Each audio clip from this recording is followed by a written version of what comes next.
پاکستان کو ایک launching paid کے طور پر استعمال کیا، اپنی ٹیکنالوجی کو استعمال کیا اور پوری دنیا میں اپنے اسلحے کو انٹروڈیوس کروا دیا امریکن مارکیٹ کے سامنے اور ایک بالادستی قائم کر دی۔ اب یہاں پہ اس فتح نے ٹیبل ٹرن کر دی، ٹیبل اس طریقے سے ٹرن کر دیا ہے کہ پہلے پاکستان شودر تھا اور بھارت جو تھا وہ برہمن تھا، بھارت لاڈلا تھا پوری دنیا کا۔ اب پاکستان لاڈلا بن گیا اور بھارت جو ہے وہ شودر بن گیا، اور بھارت کو نہ صرف شودر بنا دیا گیا بلکہ اس کو پھینٹی بھی لگ رہی ہے، اس کے خلاف ایک اکنامک کریک ڈاؤن ہو رہا ہے، اس کے خلاف پابندیاں لگائی جا رہی ہیں، اس کو نیم اینڈ شیم کیا جا رہا ہے، اور یہ کوئی اور نہیں کر رہا ہے، یہ ٹرمپ کر رہا ہے، جو ہاؤڈی مودی اور بہت بڑا ایک ڈائس فورا جو کہ امریکہ کے اندر کام کرتا تھا اور مودی کو پریز کرتا تھا، یہ وہی ٹرمپ صاحب ہیں جو ان جلسوں سے جا کے خطاب کرتے تھے۔ اب انہوں نے بھی اپنی اسٹریٹجی کو تبدیل کر لیا ہے۔ تو یہ جب اسٹریٹجی تبدیل ہوئی تو کہتے ہیں کہ دشمن کا دشمن دوست ہوتا ہے، تو بھارت نے بھی اب دشمن کے دشمن تلاش کرنے شروع کر دی، یعنی کہ اگر امریکہ نے پاکستان کے ساتھ ہاتھ ملایا تو بھارت ان ہاتھوں کو تلاش کر رہا ہے جو امریکہ کے خلاف ہے، اور سر فہرست ان میں پہلا ہاتھ اور سب سے واضح اور بڑا ہاتھ وہ چین کا ہاتھ ہے، اور وہ چین کے ساتھ اب ہاتھ ملا رہے ہیں، اور وہ روس کے ساتھ تو اس کے پہلے ہی تعلقات بڑے سیٹل تھے، برازیل کی طرف جا رہا ہے، وہ برکس کے جو ممالک ہیں ان کے اوپر بھروسہ اور تقویت کر رہا ہے کہ بھائی جان اب ہم نے امریکن مصنوعات کا بھی بائیکاٹ کرنا ہے، اور وہ کس طریقے سے کرنا ہے۔ وہ میڈ ان امریکہ کی بات نہیں کر رہا، وہ میڈ ان انڈیا کی بات کر رہا ہے، وہ انڈیا فرسٹ کی بات کر رہا ہے، اسٹریٹجی کے اوپر کام کر رہا ہے۔ مگر وہ بھارت جس کو چین کے مقابلے میں کھڑا کیا گیا، کیا چین بھول جائے گا؟ کیا چین ٹرسٹ کر لے گا؟ کیا صرف پاکستان کے امریکہ کے ساتھ ہاتھ ملانے سے سارے تعلقات بدل جائیں گے، ساری دنیا بدل جائے گی؟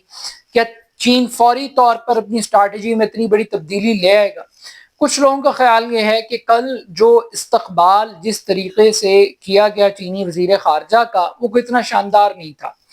کوئی بہت بڑا ریڈ کارپٹ نہیں دیا گیا، کوئی اس قسم کی چیز نہیں کی گئی جس سے کہ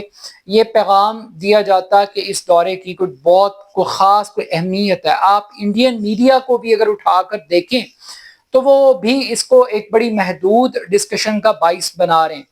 تو اس دورے سے توقعات تو کچھ زیادہ نہیں ہے، لیکن سمبولک ویلیو اس دورے کی بہت امپورٹنٹ ہے۔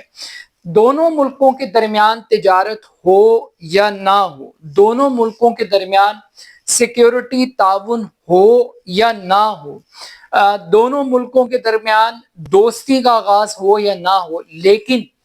دو بڑی معاشی طاقتوں کا جو کہ سائز میں برابر ہیں، آبادی میں تقریباً برابر ہیں، ایک دوسرے کے کمپٹیٹر ہیں، اگر وہ دونوں ملتے ہیں تو یہ ایک بہت بڑی خبر ہوگی۔ اب یہ بھی دیکھنا ہے کہ جو چین کے وزیر خارجہ ہیں وہ پاکستان آ کے کیا لائن اختیار کرتے ہیں، وہ پاکستان کو اپنے اس دورے کے حوالے سے کیا بریفنگ دیتے ہیں، وہ پاکستان سے کیا سوال چین پوچھے گا، اور پاکستان کے پاس ان سوالوں کے کیا جواب ہیں۔ یعنی اگر امریکہ پاکستان کے اندر منرلز کے اوپر کام کر رہا ہے تو سی پیک کا مستقبل کیا ہے، سی پیک کے پروجیکٹس پر جو امریکی انوالومنٹ ہے اس کا امپیکٹ کیا ہے؟ کیونکہ جب بھی آئی ایم ایف کے قرضوں کی پہلے بات ہوتی تھی تو ہمیشہ پاکستان سے کہا جاتا تھا کہ بھائی جان یہ پیسے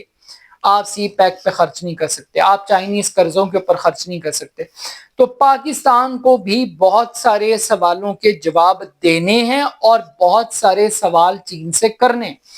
ان سوالوں کے جواب کون کتنے اچھے دے گا، کون کتنی اچھی تیاری کر کے آئے گا، یہ تو آنے والا وقت ہی بتائے گا، لیکن فی الحال یہ بات طے ہے کہ بھارت نے ایک ایگریسو ڈپلومیسی کا آغاز کیا ہے، بھارت نے